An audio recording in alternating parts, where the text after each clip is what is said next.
Добро вечер, почитувани гледачи. Добре дојдовте во уште едно само интервју. Наш гостин вечерва е пратеникот Димитар Ковачевски, поранешен премиер и лидер на СДСМ. Благодарам што прифативте поканата. Добро вечер и до вас, благодарам на поканата. Кратко време бевте на политичкиот врв, 2-2,5 години, иако може би имавте други планови, сме разговарале за тоа во минатото. Денеска би ве прашал како гледате од денешна перспектива. Дали може би погрешивте што тогаш прифативте да ги преземете и партијата и владата во услови кога веќе беше јасно дека трендот на СДСМ е надолен и по изборите 2020 и по изборите 2021. Бевте некако на средина на мандатот и веќе беше трендот очигледен. Како гледате од денешна перспектива? Дали може би погрешивте? Да се биде председател на влада и председател на СДСМ од оваа перспектива, меѓутоа и од било која перспектива, е прво голема чест и голема одговорност. Јас бев председател на владата 2 години, председател на СДСМ скоро 3 години. Што не е мал период, бидејќи имате премиери кои што биле многу помалку предводници на влади и во Македонија, меѓутоа и надвор од Македонија. Јас станав премиер во навистина предизвикувачко време, тоа беше време на голема криза, пост-ковид кризата, почетокот на војната со Украина, која што дојде веднаш на првиот месец.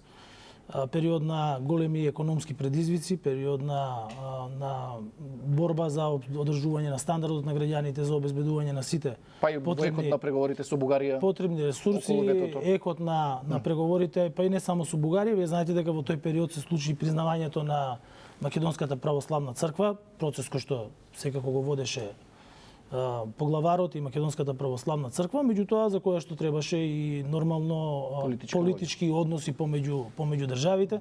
Се случи и примањето во канонско единство во Вселенската патријаршија и признавањето од страна на Српската православна црква, со што се затвори едно огромно прашање од значај за над 80% од македонските православни верници во кои што живеат во нашата држава, меѓутоа и надвор од неа, со оглед на тоа дека ова им е матична црква. Прашувам под политички аспект. Од друга страна, дали бевте свесен дека бродот веќе тоне, да речам, и дека на некаков начин вие ќе бидете политички жртвувани? Па гледайте, политички жртвување е нешто што обично можеме да го кажеме од страна. Меѓутоа тоа представува едно големо искуство каде што секој на таква позиција може да научи и да стане свесен дека треба да се балансира помеѓу очекувањата на граѓаните, економските можности кои што ги имате да понудите, меѓународните односи кои што во моментот ги има, и сметам дека се што работевме со министри кои што беа навистина многу посветени, дел од тие министри и денеска се министри од оваа влада, ние имаме 2 министри од таа влада и портпарол на влада кои што сега се министри во оваа сегашна влада, навистина работеа и сите одлуки кои што се носеа, имаше и добар дел на тешки одлуки, од кои што дел беа прифатени од граѓаните, дел не беа прифатени од граѓаните на начин на кој што ние сметавме дека ќе бидат прифатени.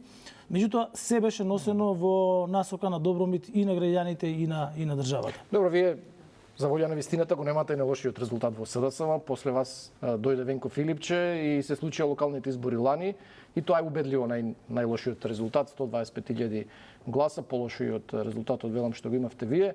Но за разлика од вас, Филипче не поднесе оставка. Тој вели дека немал доволно време во тие година и пол, 2, колку се од 2024 година, за да ја консолидира партијата. Па чувствувате ли вие некаква одговорност што сте му ја оставиле така партијата толку неконсолидирана и растурена? Гледайте, прво, давање оставка е личен чин. И тука не може никој да ви се меша во тој дел. Оставка дал и мојот претходник Зоран Заев, пред него дал и неговиот претходник оставка и уште 2 други ги понудиле своите оставки. Тоа е начин на кој што председател на партија или на влада го завршува својот мандат. Обично еден тренер познат од нашето соседство велеше многу е полесно, кошаркарски тренер, многу е полесно да смените тренер во една екипа отколку да смените 12 играчи кои што ги имате на располагање. Од аспект на консолидација на партијата, консолидацијата се врши по 2 основи, и на хоризонтално ниво и на вертикално ниво. Гледам дека СДСМ во моментов работи на консолидација, вертикално во општинските организации се именуваат други лица, други председатели на општински. Хоризонтално гледам дека се формира фронт за вистина и правда. Слобода и правда, така кој во него ќе видиме кога тоа се ќе биде презентирано, тоа е некој хоризонтално ниво, ќе видиме какви интелектуалци ќе има, невладини и така натаму. Меѓутоа тоа се прашања кои што се за раководството. Ја во моментов не учествувам во работните тела на партијата, освен како гост на беше повеќе дали одбор. чувствувате дека навистина толку лоша состојба беше партијата кога вие оставивте за да не може да се оправи 2 години и да го доживее најтешкиот пораз. Па гледате, ако се партијата доживеа историски пораз во 2024 година и тоа ја го имам кажано, како такво и на самата пресконференција. Бројките сами ги окажуваат, да. Тогаш ние на претседателските избори имавме 180.000 гласа, на парламентарните 154.000 гласа. Потоа се случи епски пораз на локалните избори, кој јас искрен да бидам не го очекував да биде во такви размери. Сметав дека некоја нова енергија ќе се појави во партијата со ново раководство, има луѓе кои што се нови, кои што не биле вклучени. Меѓутоа тоа се случи и се останува да видиме на следните парламентарни избори како ќе биде распоредот на силите на политичката сцена. Велите полесно да се смени тренерот отколку цела екипа, но ако не се смени тоа го има покојниот Душко Војошевиќ, кажа, но ние сме семејни пријатели со него. Бог да го прости, почина пред извесно време. Добро, ништо ако не се смени во екипата, ако се истите играчи, прашање тренерот колку може нешто да направи. Прашањето ми е повеќе во контекст на тоа зошто вие не се обидовте во тие 2 години, 3 колку бевте во партијата и 2 години во владата, зошто не се обидовте нешто да промените кога бевте лидер? Некако таа влада и политички и кадровски беше влада на Заев, вие го наследивте него, дури можеби Али Ахмети најдобро ја опиша таа ситуација дека ќе функционирате како до сега, значи генерално немаше некои промени. Прашањето ми е дали веќе како се вели условно картите беа поделени, немавте многу простор за маневри и да менувате, да бранувате многу во владата и во партијата, или кои беа причините? После голем пораз на локални избори, вообичаено се оди на предвремени парламентарни избори за да се пресретне негативниот тренд. И тогаш имаше дискусии, например, и јас и во тоа време претседателот Заев имаме разговарано на таа тема. Дали е подобро да се прават предвремени избори, дали да се продолжува со работата на владата. Раководството тогаш на партијата одлучи дека треба да се продолжи со постојниот мандат на пратеници. Инаку структурата на владата ја диктираат бројките во парламентот. СДСМ ја формираше тогаш владата со 62 пратеника. Јас ја формирав со 61, ако добро се сеќавам. На раб беше на раб на мнозинство. Што ги диктира и бројките, колку министри ќе имате и така натаму. Дел од министрите беа нови, за волја на вистината. Дел беа истите, можеше да има уште освежувања, меѓутоа и не е така лесно да привлечете нови луѓе на средина, односно во втора половина на мандатот. Особено во држава во која што политичката сцена, тоа истражувањето го покажуваат, е многу поларизирана. Речникот кој што се користи е, да не речам, вулгарен на социјалните медиуми и така натаму. И голем број на луѓе не се нафаќаат. Трендот беше започнат уште на претседателските избори 2019 година. Тоа знаете се случуваше метла, па така натаму. Во вториот круг се направи таа разлика. Првиот беше практично нерешено. Вториот круг се направи разлика со гласовите на етничките заедници кои што не се македонци и така се направи. 2020 година се направи коалиција која успеа да победи со 2 разлика и веќе 2021 година локалните избори на Беса, коалицијата со Беса. Така да, и тоа се све познати работи. И 2021 година ние ги изгубивме Скопје, Газибаба, аеродром, кисела вода, Битола, Прилеп, Куманово. Значи практично немавте нешто многу простор за да промените и да се сакате. Знаете како, тоа кога ќе влезете вие во една серија на порази, тогаш и моралот паѓа и така натаму и многу е тешко од лидерска позиција да го кренете моралот. Знаете ја како што вие алудиравте на тоа кога кажав колку мандати ќе седам, тоа беше да се даде некаков потик на членовите. Пошто ако тој што е прв не е оптимист, тогаш да мислите во една ситуација каде што членовите идат од пораз во пораз, да кажете сега ова е завршена работа. И сметам дека е добро што СДСМ тогаш го задржавме втора политичка партија во државата и во парламентот. Со тоа имаме претседател на Државна изборна комисија. Во опозицијата сите седишта почетни се на Социјалдемократскиот сојуз на Македонија и коалиционите партнери, тоа исто така многу значајно и Мислите и тоа е во опасност ако има избори? па не знам, избори сигурно ќе има, така да ќе видиме како ќе биде со рейтинзите. Сметам дека СДС треба да се потруди. Јас понекогаш ќе ме викнат како бивши председател да ме прашаат. кажете мислење. Пред известно време имаше еден состанок тука во Карпош и кажав дека ова се следните избори, без разлика дали се редовни или вонредни, дали ќе бидат вонредни зависи од парламентарното мнозинство, тука ништо не зависи од опозицијата. Се историски за СДСМ од аспект на тоа што продолжување на негативниот тренд ќе биде опасен за функционирањето на партијата Биолошкиот минимум, како велите. во форма во која што ја познаваме. И затоа СДС мора да направи се да има далеку подобар резултат кој што ќе даде доверба на граѓаните дека е сила која што може да креира политики идни на државата. Добро, И тоа во услови кога имаме фрагментирана левица во Македонија. Вие гледате дека во центар имаме либерално-демократска партија со своја коалиција која што беше на локални избори. Освои градоначалник имаше во втори круг кандидат. Таа коалиција освоија 26-7 советници, што не е мала бројка за мала коалиција. Левица е партија која што исто така веќе го профилираше своето обстојување на политичката сцена, и политички, и кадровски, и со една голема доза на енергија која што ја покажуваат, и тоа го ефектуира на локалните избори, каде што нивни кандидат практично за прв пат се најде во втор круг на едни избори во Македонија, во Скопје, а тоа да не биде кандидат на СДСМ. И се тоа опасно, знам, се уште постои на политичката сцена нормално, дел од владата се, и се тоа го фрагментира просторот и делувањето на СДСМ, така да ќе мора да покаже многу енергија и многу работа на терен за да ги освои гласовите. Ќе видиме, Филип, че е прилично оптимист дека ќе има добар резултат. Да, ќе видиме што ќе се случи. Велам, вашиот мандат, иако беше краток, пола мандат, условно 2 години, се случија неколку крупни работи. Се разбира најмногу вашиот мандат ќе остане запаметен, ќе биде одбележан со францускиот предлог.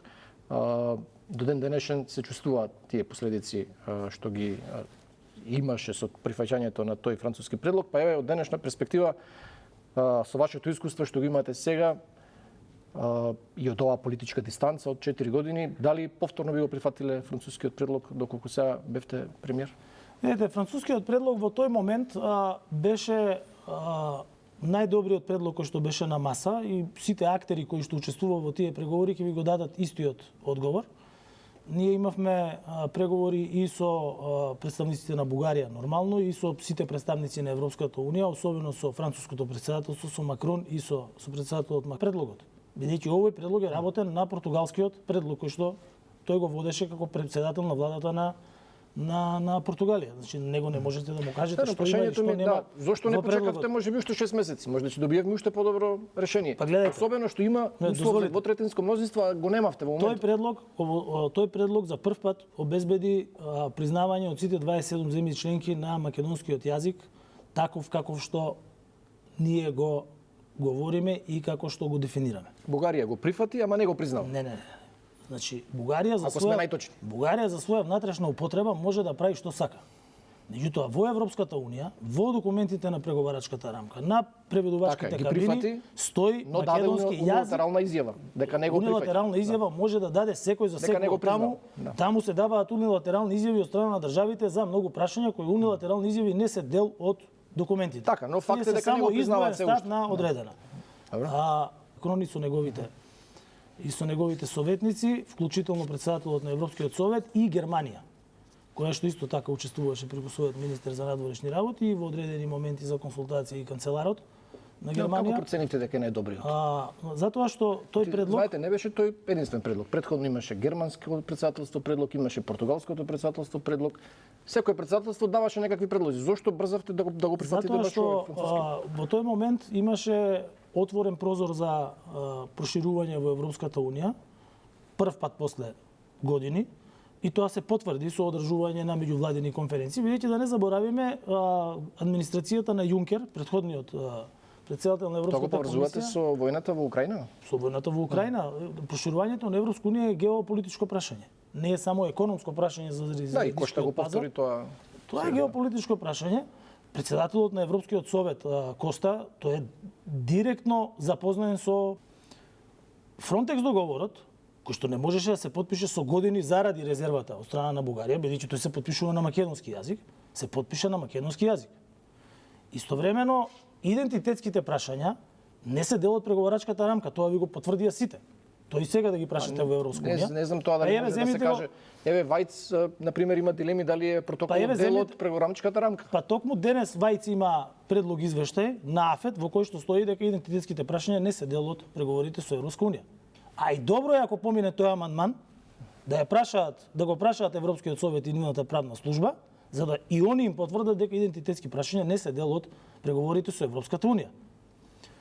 Точно е дека да се исполни вториот. Дозволите. Да. Точно е дека договорите кои што ние ги имаме со соседите и со Грција и со Бугарија се дел од нашиот пристапен процес. Бидејќи тоа е дел од добрососедските односи. И договорот со Грција, и договорот со Бугарија, вклучително и одредбите кои што се во договорите. И одржување на состаноци на министрите за надворешни работи кои што во случајот кај нас се нарекува протоколот. Вториот протокол е спорен. Тој не е дел од бенчмарковите и од преговарачките поглавја, тој е дел од билатералниот процес со Република Бугарија. Ние тоа го објаснивме на граѓаните. Значи целиот тој процес. Тој беше разговаран со сите. Вие знаете дека имаше лидерски средби кои што беа презентирани пред сите политички партии, пред буквално сите политички партии. И во тоа време ВМРО ДПМНЕ и претседателот на ВМРО ДПМНЕ во тоа време, а сегашен премиер на владата, имаше резерва. И тоа тој јавно го кажа на пресконференција. Значи, ние имаме различно гледање на тие работи и тој излезе со понуда пред граѓаните дека доколку ВМРО ДПМНЕ дојде на власт, а дојде на власт и тоа со огромно мнозинство, тогаш ќе се репреговара преговарачката рамка, ќе се бараат гаранции и ќе се бара Бугарија да ги спроведе 14 пресуди на Судот за човекови права и ќе се бара. Добро, зошто тогаш не го прекинавте процесот? Ако веќе ви беше јасно дека се против. И ќе се бара одложено дејство на уставните измени кои што сега во последно време не го слушаме.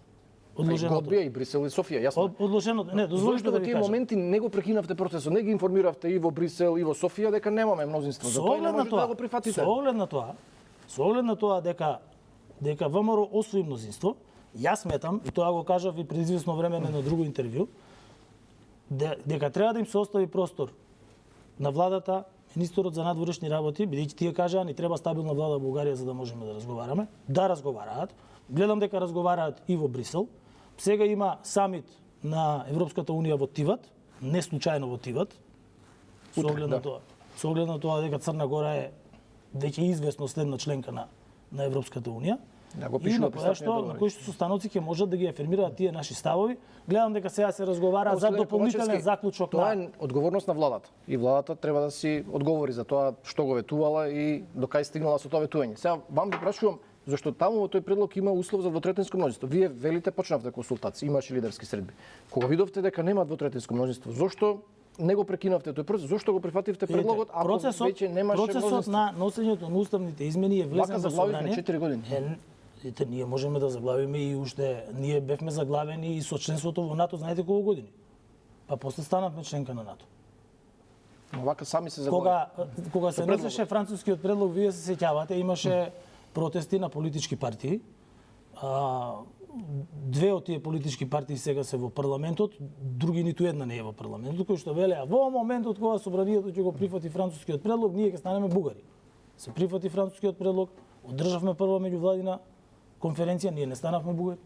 Ништо не се промени во тоа. Знаете кои се резервите на владата? Дека во текот на преговорите беше таа. И јас да ви кажам, од она што го гледам, и премиерот и владата се конзистентни во тоа што го зборуваа пред избори. И затоа и го кажувам ова на ваков начин. Ако тие побарале доверба, за да го водат овој процес на тој начин и затоа добиле доверба од граѓаните и тоа доверба како што никој не добил до сега во историјата на Македонија, тогаш треба да им се остави време и простор да го водат овој процес на начин на кој што сметаат дека треба да го водат. Дали ќе успеат да обезбедат дополнителни гаранции од Европскиот совет, каде што 27 земји треба да се сложат, или од некое друго тело. Свесни сте дека сега ситуацијата е многу потешка. Бидејќи еднаш веќе е донесен консензус и заклучок и за тоа да се промени ситуацијата била како планина да се премести. Ситуацијата била многу тешка и кога Бугарија имаше рамковна позиција Значи Бугарија имаше рамковна позиција во однос на македонскиот јазик. Дали Бугарија на својот парламент ја смени рамковната позиција пред приклучување на преговарачката рамка? Ја смени. Заседаваше бугарското собрание и ја смени рамковната позиција. Позицијата на Бугарија беше дека тие нема да признаат македонски јазик во Европска унија. Бугарија призна македонски јазик во Европска унија. Ние го обезбедивме македонскиот јазик во Европска унија. Читајте ја, тоа више никој прашање не го зборува. Но тоа прашање беше камен на сопнување. Тоа беше. Второ, кога ќе ги гледаме заклучоците на втората меѓувладина конференција на министрите за надворешни работи на Македонија и на Бугарија, таму не стои како во првата конференција или протокол кој што се нарекува за една година да се донесе, да донесе одлука историска комисија. Не, таа се охрабрува во текот на целиот процес на преговори да разговара. Преговорите да најде решение за сите периоди. И што е воведено? Тоа е најточното. Дека сето тоа е на реципрочна основа. Тоа што ќе важи во Македонија мора да важи и во Бугарија. Говориме за историјата. Свесни сте дека тоа не може од 2019 таа комисија нема никаков напредок кога дојдоа до Гоце Делчев и ВМРО. Како мислите тие мислат дека се тие бугарски? Како ќе се договори? Јана, јас со историската комисија ниту еднаш се немам видено во нивниот состав. Еднаш само имаше еден состанок на кој што се бараат технички работи за работата на комисијата, простори и такви работи, меѓутоа во делот на работењето на историската комисија немало никакво учество. Тие веќе имаат договорени некои решенија. Цар Самуил Кирил Деметров. Тоа е до 2019. И ги имаат потпишано сите, вклучително и сегашниот председател на... Околу овој вториот прокол сакам да ме прашам. Инаку ја лично не сметам дека ние треба да се откажеме од било што од нашата историја во рамки на историската или било која друга комисија. Ние треба да се задржиме на ставот што го имаме за нашата историја, бидејќи тоа е наша историја. Дека тоа е можно ако се спроведе вториот протокол. Че никој не може македонското гледање на историјата да го менува. Секој може да има секоја држава да не се наштети на идентитетот и на историјата ако се спроведе. Никој не може да го пипне нашиот идентитет и не може да го пипне идентитетот. Зашто нашиот идентитет е наш идентитет. Како некој гледа на вас, како ја гледам на вас, тоа е моја работа. Знаете дека Бугарија инсистира да се спроведе вториот протокол. Никој не може да забрани колку сака нека има протоколи да ние бидеме македонци што зборуваат македонски јазик со нашите историски личности, национални херои и нашата национална историја. Но може вето да ни стават пак. Тоа е. Па не може да стават вето затоа што тоа не е дел од преговарачката рамка. Па ќе најдат за орлите во Демир Капија на пример. Не, дозволите сега, ние можеме да карикираме. Ние кога зборуваме за преговори. Тие нема да речат за историјата дека ние кога зборуваме за преговори. Ние имаме многу работа да завршиме. Вие имате еден ваш колега Видиновски, кој што оди по Скопје и снима каде се имаме ѓубре. Во Европска унија не се влегува со толку ѓубре. Црна Гора е следна која што ќе влезе во Европска унија. Проверите во Црна Гора, отидите да видите дека немаат една нечиста река. Погледнете и градовите какви се. Така се влегува. Отидите во Словенија, членка на Европска унија. Отидите во Хрватска. Тие работи да бидат тие услови. Поентава да не бидат историските прашања, да не бидат критериуми во делот на кластерот кој што се однесува на животната средина. Дали вие бевте запознати со сите детали кога се договараше вториот протокол или тоа го ставивте на Бујар Османи со неговата колешка? Сите беа и дипломатите и сите задолжени министри, вклучително и државниот врв. Значи сите, да. Не е коректно да се префрла вината одговорноста само на Бујар Османи, бидејќи често него го посочува директно дека тој е одговорен. Ете, учествуваа дипломати, секој збор се има на секој збор се има мислено. Значи во записникот, тоа е записник, не е протокол. Тоа се записници. Тоа се нарекува записник, но е Не, тоа е записник. де факто анекс на договорот. Не, тоа е записник. Зашто презема нови обврски. Тоа е записник. Внесувањето на бугарите во уставот го нема во договорот. Во договорот е дефинирано дека треба да имаат еднаш годишно состаноци. Треба да имаат. Во договорот нема бугари во година устав. мислам дека немаше. Во договорот нема бугари во устав. Ама тоа е преземена обврска со протоколот. Гледајте, не е со протоколот. Значи, прво, преговорите беа застанати затоа што Бугарија не го признаваше македонскиот јазик во Европската унија. Бугарија го призна македонскиот јазик во Европската унија. Па Фронтекс погледнете го, е него јавно објавен, тој е подпишан на македонски јазик. Пред тоа не можел да биде подпишан. Бидејќи Бугарија ставила резерва, не може да се подпише. Добро, јасно е тоа. На преговарачка кабина вие не сте можеле да имате македонски јазик во Европската унија. Во преговарачката рамка стои македонски јазик. Во преговарачката рамка стои македонски јазик. Јасно е тоа, да. За возврат од такво прашање за јазик се префрлија преговорите на малцински прашања. Малцински прашања внесна бугарите во уставот. И тука се решил уште еден проблем. Има и акцијски план. Дозволите. Во вториот протокол има споменици, има учебници. Дозволите. Кога зборуваме за акцијскиот план за малцински прашања, ако постои држава во свет во која што на подобар начин по Охридскиот рамковен договор се решени малцинските прашања, јас ќе скимнам капа на секоја таква држава. Да, но веројатно не ги слушате министерот и премиерот кога велат дека они подготвиле таков документ и тоа се експерти на Совет на Европа.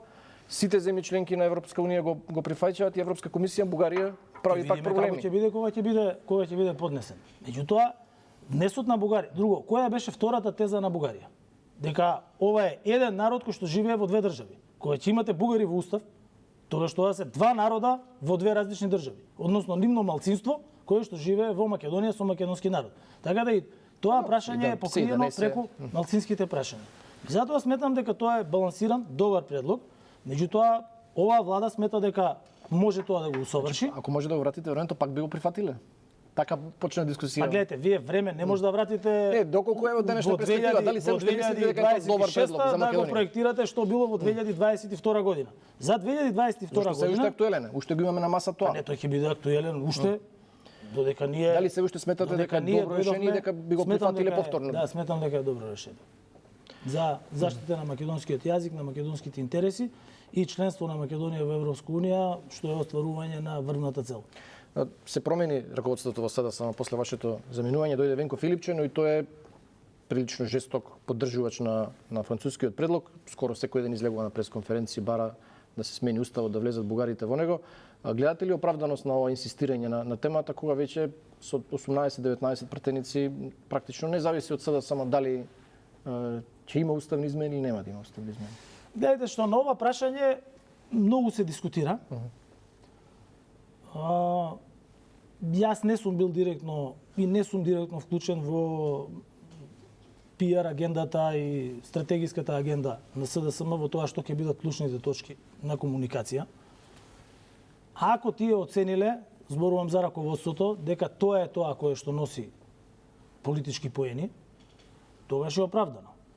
Ако Вие мислите дека носи политички поени? Па не знам, тоа треба да се види истражување на јавно мислење и така натаму. Што аналитичари сите се согласни дека не носи? Па да, меѓутоа аналитичарите треба да извадат анкети и така натаму. Ја не сум погледнал искрено, можеби постојат врз основа на кои што тие ги имаат своите заклучоци. А и се смета дека тоа е една од причините за поразот на СДСМ 2024. Мислам дека имаше многу причини за поразот, уште почнувајќи зборувавме од 2019 година, тоа беа напластени проблеми. На крајот еден е кабајот, тоа секогаш е така во животот, особено во политиката и во кошарката и во фудбалот на крајот на денот. Така да сметам дека тоа е прашање кое што ќе треба да го одговорат сепак оние кои што креираат агендата на за неговиот предлог да има референдум за ова прашање? Па гледате, ја бев изненаден кога го видов тој предлог со оглед на тежината на предлогот, бидејќи референдум, организирање во Швајцарија, во Италија, можеби е дневно прашање, бидејќи тие во Швајцарија посебно секоја недела организираат по некој референдум.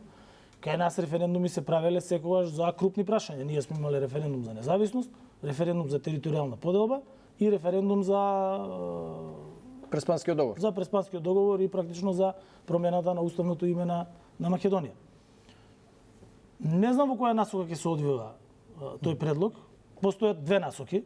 Едното е владата да го прифати и да го предложи, што владата го одбива, да. Второто е да предлагачот, односно СДСМ, собере 150.000 потписи и да предложи референдум. Јасно е тоа. Каков е вашиот став? Дали е тоа потребно или зошто, например, вие не го направивте тоа ако сметавте дека треба да се направи, да се слушне гласот на народот пред да биде прифатен? Па гледате, сега малку е доцна, не знам. Гледате, тоа е одлука која што се носи со просто мнозинство во собранието. Уставните измени се носат со 2/3 низ постапка и така и треба да се носат. Не постои друг начин. Меѓутоа, ова е прашање кое што тоа е мотивирачко прашање. Тоа може да анимира голем број на луѓе. Сега колку ќе анимира и што ќе анимира? Така мислеше сега само и во 2019, но па тоа е 2018 не излезе баш така. Па излезе на не знам колку беше, 40%. 600.000 нешто, да. Така беше. Не беше формално успешен тој референдум. Така да ќе видиме што е. Не сум во детали уклучен која е целта на предлогот, меѓутоа е легитимно, секоја политичка партија може да предложи. Не, легитимно е да се инсистира, но очигледно нема начин како тоа да се направи. 150.000 потписи. Да, без ВМРО ДПМН. Да, јасно е, затоа почнавме дискусијата дека ВМРО без ВМРО ДПМН ни тогаш не можеше, ни сега не може. Гледайте, веројатно нема да може ни наредни, не знам колку денес ако го децени. видиме извештајот на Европскиот парламент на АФЕТ во однос на Македонија, една од точките е и поларизацијата на односите во државата, која што кочи многу реформи и процеси во државата. Да, но владата сега ги обвинува опозицијата дека е виновна за тоа што на некаков начин, како вели Мицковски, е меко ткиво, амбасадор на Радев во Македонија, дека не ја поддржува позицијата на владата и на таков начин штети на обидите на владата.